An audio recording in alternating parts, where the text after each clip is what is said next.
I was thinking about the best Leafs playoff performers in this last playoffs, and I don't know whether it's sad or it's not. So I think it's sad, honestly, that Max Pacioretty was one of the best Toronto Maple Leafs this year, in my opinion, in the playoffs anyway. Like, he stepped up quite a bit and scored a number of big goals.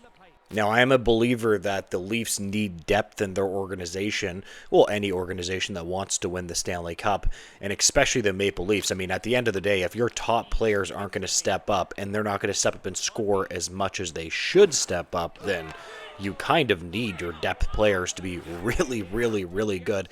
And they got lucky with that one. Now, we did get insider information today from James Myrtle saying that Max Pacioretty is leaning towards coming back. Now, I know a lot of Leaf fans, I see them online say, well, oh, he's an old guy. He's an old guy.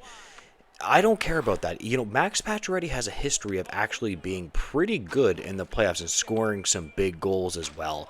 It's interesting as well, if you have a veteran that can change his game for the betterment of the organization and do what the coach wants him to do and can mold into the team very well, you absolutely should want that player on your team.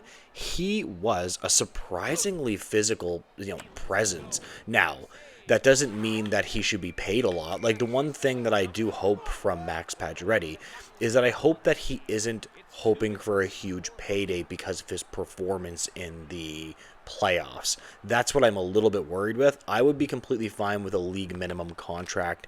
I wouldn't want to give him much more than that. I wouldn't want to give him years. But if he wants to try to win a Stanley Cup in Toronto, and the Leafs are still going to be probably a good team next year, why the heck wouldn't you want to return?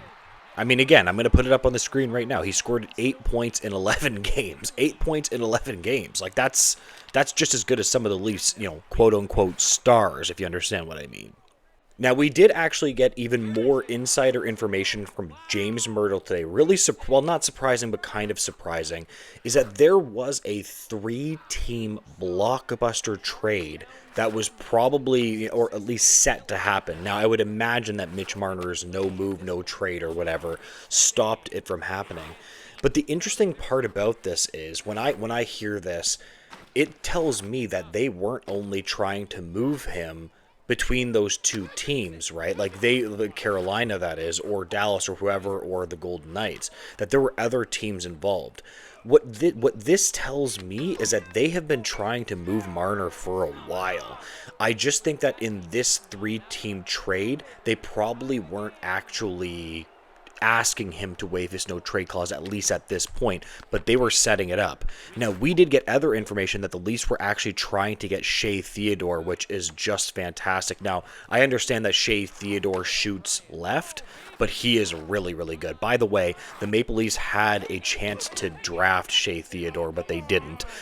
At that draft, I remember sitting there being like, why are you not drafting Shea Theodore? He's right there.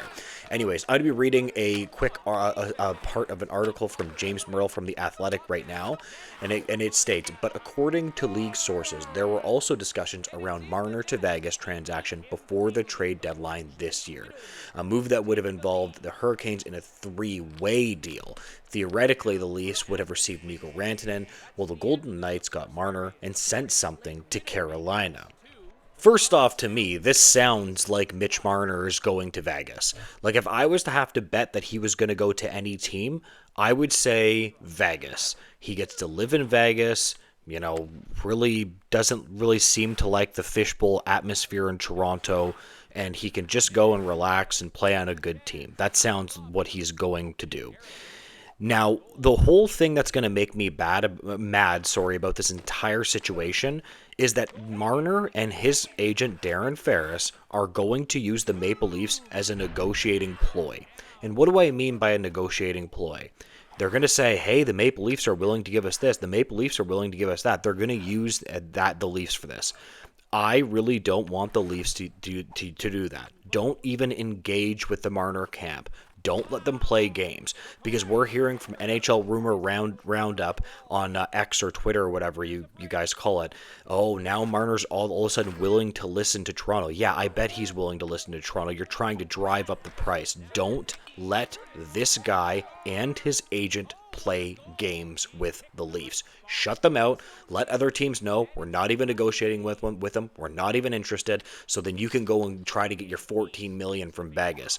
If there's one thing that I know about Mitch Marner is that he loves money. And listen, I get it. We all love money. I like getting my check too. But he loves money. And that is the one thing that I'm very interested to see is Vegas and Florida, these teams don't really screw around. Like they get their players on bargain contracts, which is why they're good and deep teams. And also when it comes to Vegas, Vegas is a ruthless team. Do you know how many players they've traded? They do not care at all. Look at Jonathan Marchessault. What he said, I can't remember what that podcast was, but he was like saying essentially like, they didn't even care. They were just like, hey, you're gone. So I'm not really sure how Mitch Marner would react to that. So, the question of this video that I would like to say is, what exactly do you think the Maple Leafs are going to do with Mitch Marner? So, are they going to try to get him back? That's what I think they're going to try to do. I don't think that they should. I don't think that they should, deal with him or his agent. And ultimately, where do you think that Mitch Marner is going to go? I personally think the top on my list right now is the Vegas Golden Knights. I think he's going to be real good. I think that Mitch Marner is almost like a Phil Kessel. And what I mean by that is, remember Phil Kessel could never win in Toronto, and then he went in more of a depth role, a point scoring role, and he was fantastic for the Pittsburgh Penguins. I think that that's what could happen with the Vegas Golden Knights 100%. I'm just skeptical that Mitch Marner is a star player that can play a front leadership role to winning you a Stanley Cup. Honestly, I'm not even sure if Matthews or Nylander can do either of them. I just don't think they have that dog in them. That's just what I think. Anyways, I'm going to leave this video here. If you could make sure to like, comment, and subscribe, I would greatly appreciate it, guys. And make sure to have a great day. Goodbye, guys.